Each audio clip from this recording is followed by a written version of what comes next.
Support comes from Missouri Forest Products Association, committed to sustainable and sound conservation of the state's forests, which support more than 41,000 Missouri jobs, resulting in a $10 billion industry. ChooseWood.com.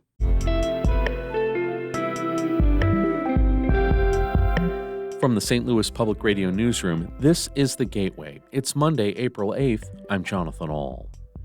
Farmers often rely on herbicides to keep weeds out of their fields, but a startup company has developed a high-tech way to cut weeds down: robots. We did see a yield difference. So we saw higher yields where we used the robots versus the 10 acres that we did not. A look at the Midwest company that's bringing robots to the field.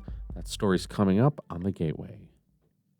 Thousands of eclipse chasers are descending on southern Illinois and Missouri, hoping for a chance to see today's celestial spectacle. St. Louis Public Radio's Brian Munoz reports how one southern Illinois town is preparing for their moment in the spotlight. A total solar eclipse is usually a once-in-a-lifetime occurrence for a community. But for the town of Carbondale, Illinois, organizers say it's nice they're getting their second in 7 years. Sarah Van Voren is one of the lead eclipse event organizers at Southern Illinois University. She says they're expecting thousands to pack into the town for a chance to view totality, especially if there are clear skies. There are people who are eclipse chasers, and they will change their plans last minute to really go where the weather is. Carbondale and most of southern Illinois and Missouri will see the moon block out the sun for roughly 4 minutes during the eclipse. In Carbondale, I'm Brian Munoz, St. Louis Public Radio. Officials in Wentzville and St. Charles County say a proposed $650 million Mercy Hospital plan for the area will bring much welcome jobs and services. The Missouri Department of Health and Senior Services will need to sign off on the 75-bed hospital near the western end of Interstate 64. If it does, Wentzville Mayor Nick Guccione says the project will bring short-term construction and trade jobs and long-term healthcare jobs to the fast-growing city. We are probably going to be the biggest community in St. Charles County in the near future, and we try to manage that growth, but I think they see the needs there. The far west suburbs are growing even as the metro St. Louis region loses population. Wentzville population has grown 60% since 2010. Mercy officials say a state committee will likely consider the plan this summer. A growing number of colleges and universities are extending their fall enrollment deadlines because of delays in federal student aid decisions. As St. Louis Public Radio's Brian Moline reports, that includes Southern Illinois University, Edwardsville. The federal government made big changes to the free application for federal student aid, or FAFSA, this school year. Samantha Ray is SIUE's Director of Undergraduate Admissions. She says the changes that automatically import IRS tax data will eventually streamline the application process. But right now, there's a new process in place, and they're realizing it's taking a bit more time to work out the kinks than they would have expected or planned. Because of those kinks, SIUE has extended its fall enrollment deadline by a month to June 1st, so families can make an informed choice. Meanwhile, the University of Missouri system has extended its fall enrollment deadline by 2 weeks to May 15th. I'm Brian Moline, St. Louis Public Radio. Missouri University of Science and Technology is hoping to make Missouri the center of mineral mining and processing to aid high-tech manufacturing. The school is designated a tech hub by the U.S. Department of Commerce and is seeking another $63 million to advance its work. U.S. Senator Eric Schmidt says the school's application is strong and that could mean big things for the state. A lot of rural counties are represented in this tech hub, so I think it's a way forward, not just for the country, not just for Missouri, but in parts of Missouri where sometimes have been left behind by economic growth and opportunity. Missouri is home to 25 of the 50 elements critical for high-tech manufacturing. S&T hopes to build a facility to research efficient mineral processing and train workers to fill jobs in Missouri.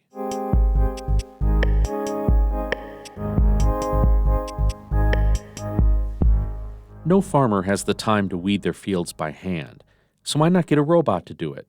That's the idea behind Greenfield Robotics, a Kansas-based company hoping to move agriculture away from herbicides. Celia Hack has this story for Harvest Public Media. And they're normally cutting a lot lower. We have it tipped back. In Cheney, Kansas, 3 yellow bug-like creatures crawl in perfectly straight lines across the dead grass of a flat brown February field. These are the namesake of Greenfield Robotics. Blades whir at the base of the boxy machines, about half an inch from the ground, the perfect height to chop weeds. Do people ever drive by and ask what these are? All the time. Really? CEO Clint Brower founded the company in 2018. The startup has now grown large enough to attract investment from Chipotle's $100 million venture capital fund. Brower grew up on a family farm in Haven, Kansas, but moved to California in the 90s to work in the tech industry. In 2010, he returned home after his dad was diagnosed with Parkinson's disease, a diagnosis Brower blames on herbicides. The more I learned about farm chemicals and stuff coming back, the more I thought there's a decent chance that this came from that. The move sucked Brower back into agriculture, where he started seeking ways to eliminate herbicides. But the no-till method he was using, in which farmers avoid turning over the dirt to improve soil health, leans heavily on chemicals.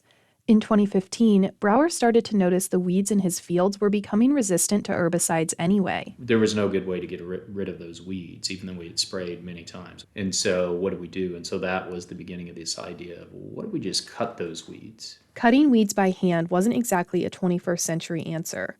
So Brower thought, what about robots? He reached out to software and machine vision experts and started prototyping some. By 2021, the company had manufactured a 2.5-foot-tall working robot, and it pulled together different technologies, like drones, to create extremely precise maps of crop fields.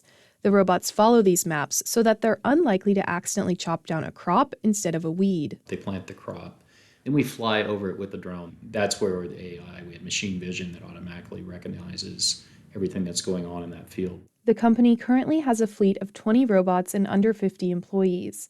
In 2023, Greenfield worked with 25 to 30 Kansas farmers, Brower said. John Neiman in Reno County was one of them. He tested Greenfield robotics for the first time last spring on 80 acres of a sorghum field, leaving 10 acres untouched to compare results. He had treated the entire crop with herbicides earlier in the season. And we did see a yield difference. So we saw higher yields where we used the robots versus the 10 acres that we did not. That's because the weeds that didn't get chopped down competed with the crop for moisture, hampering the yield. Neiman said the robots aren't necessarily a silver bullet, but are a useful tool to reduce reliance on chemicals. Plus, he said the cost was comparable to herbicides. Brower said the economics is always his first pitch to farmers, and the robots are compelling because they damage less of the crop than chemicals do. Listen, we are on a mission. We're building something that can't be undone. And so we're going to eliminate these chemicals. I'm Celia Hack. This story was produced by member station KMUW in Wichita, Kansas, and comes to us by way of Harvest Public Media, a collaboration of public media newsrooms in the Midwest and Great Plains, including STLPR. The Gateway is a production of St. Louis Public Radio, a member-supported service of the University of Missouri St. Louis. Music by Ryan McNeely of Adult Fur. I'm Jonathan Ahl, and from the St. Louis Public Radio newsroom, this has been The Gateway.